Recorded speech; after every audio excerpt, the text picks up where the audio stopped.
காவேரி வந்து சந்தோஷமாக கோயிலுக்கு போகிறாங்க சாமிக்கு நன்றி சொல்கிறதுக்காக. அந்த டைமில் கரெக்டாக பாட்டி வந்து அங்கே வராங்க கோயிலுக்கு. என்ன பாட்டி திடீர்னு என்னை பார்க்கணும்னு சொன்னீங்க அப்படின்னு சொல்லிட்டு காவேரி கேட்கும்போது, இங்கே பாரு விஜய் கூட வாழறதுக்காக நீ முடிவு பண்ணிட்டியான்னு கேட்குறாங்க. அதை கேட்டுட்டு ஆமாம் பாட்டி அப்படின்ற மாதிரி காவேரி செய்கை காட்டுறாங்க. உடனே வந்து அதெல்லாம் வந்து கனவுல கூட நடக்காது அப்படின்றாங்க. அதை கேட்டு அதிர்ச்சி அடைகிறாங்க. இங்கே பாரு விஜய் வாழ்க்கையில் நீ பண்ணதெல்லாம் போதும், நீ வந்து எதுவுமே பண்ணல தான் நான் இல்லைன்னு சொல்லலை.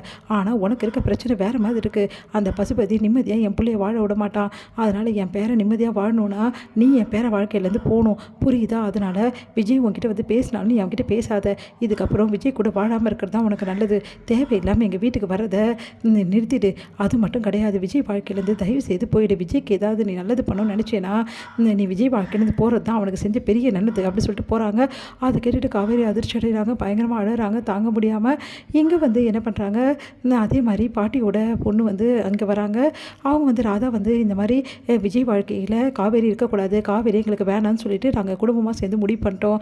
அதனால் நீங்கள் தேவையில்லாமல் காவேரியை விஜய் கூட அனுப்பாதீங்க. விஜய் வந்து கேட்டாலும் இந்த மாதிரி காவேரி அனுப்ப முடியாதுன்னு சொல்லிவிடுங்க. இங்கே பாருங்கள், அந்த தம்பி கூட வாழணுன்னு என் பொண்ணு எந்த முடிவும் பண்ணலை. நாங்களும் வாழணும்னு நினைக்கல. எப்போ அந்த தம்பி அக்ரிமெண்ட் போட்டாரோ அப்போவே நாங்கள் வந்து இந்த வேணாம் தான் நினச்சோம். அதனால் தேவையில்லாமல் எதுக்காக எங்களை வந்து சொல்கிறீங்க அப்படின்னு. இங்கே பாருங்கள், உங்கள் பொண்ணு அப்படி நினைக்கல. அதனால் விஜய் வாழ்க்கையில் காவேரி தேவை கிடையாது. ஏன்னா காவேரியால் விஜய் வாழ்க்கையில் ஒரே பிரச்சனை தான். உங்களுக்கு இருக்க எதிரியெல்லாம் எங்களை வந்து பிரச்சனை பண்ணுறாங்க. இதெல்லாம் எங்களுக்கு தேவையா? அதனால் காவேரியை விஜய் வாழ்க்கையிலேருந்து போகிறது தான் நல்லது. கூடிய சீக்கிரம் டைவர்ஸ்க்கு ஏற்பாடு பண்ணிடுறோம். அதுக்கு மட்டும் காவேரியை சம்மதிக்க சொல்லுங்கள். நீங்கள் தான் காவேரியை சம்மதிக்க வைக்கிறோம் அப்படி சொல்லிட்டு போயிடுறாங்க ராதா. அதை கேட்டு சாரதா எல்லாருமே அதிர்ச்சியாக பார்த்துட்ருக்காங்க. இங்கே காவேரி வந்து நடந்த விஷயத்தை எல்லாத்தையும் சொன்னோன்னா காவேரி பயங்கரமாக அழகிறாங்க. பாத்தியாடி அவங்க குடும்பமே வேணான்னு சொல்கிறாங்க. இதுக்கப்புறமாவது அந்த பையன் வேணான்னு முடிவில் இரு, அதுதான் உனக்கு நல்லது அப்படின்னு சொல்லிட்டு சாரதா அட்வைஸ் பண்ணுறாங்க. இங்கே வந்து இந்த விஷயம் எதுவுமே தெரியாது. விஜய் வந்து காவேரியை கூட்டிகிட்டு போகிறதுக்காக ரொம்ப சந்தோஷமாக வீட்டுக்கு வராரு.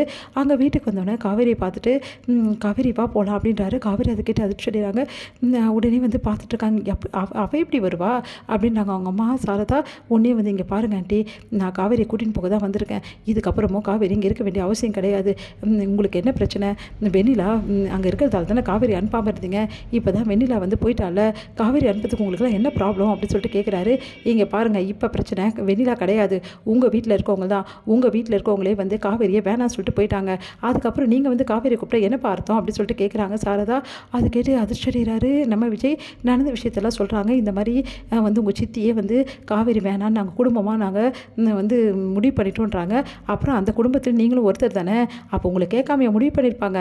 அங்கே வந்து அப்படி பேசிட்டு இங்கே வந்து வேறு மாதிரி பேசுகிறீங்களா இப்போ என் பொண்ணு வேணும்னு அப்படின்னு சொல்லிட்டு கேட்குறாரு விஜய். அதிர்ச்சியில் இந்த விஷயம் எனக்கு எதுவுமே தெரியாது, ஏன் இப்படிலாம் பேசுகிறீங்க அப்படின்னோடனே, ஆமாம் விஜய் உங்கள் வீட்டில் வந்து பேசிட்டு போனாங்க.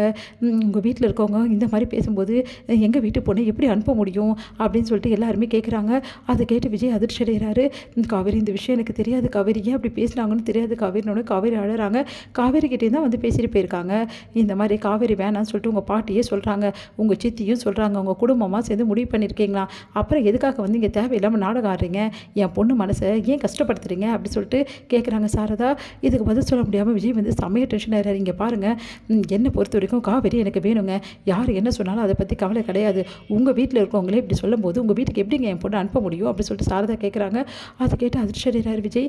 இங்கே பாருங்கள், யார் என்ன சொன்னாலும் எனக்கு அதை பற்றி கவலை கிடையாது. காவேரி எனக்கு வேணும், நான் காவேரி கூட வாழ விரும்புகிறேன், காவேரி என் கூட வாழ விரும்புகிறா. அப்புறம் உங்களுக்கெல்லாம் என்னங்க பிரச்சனை?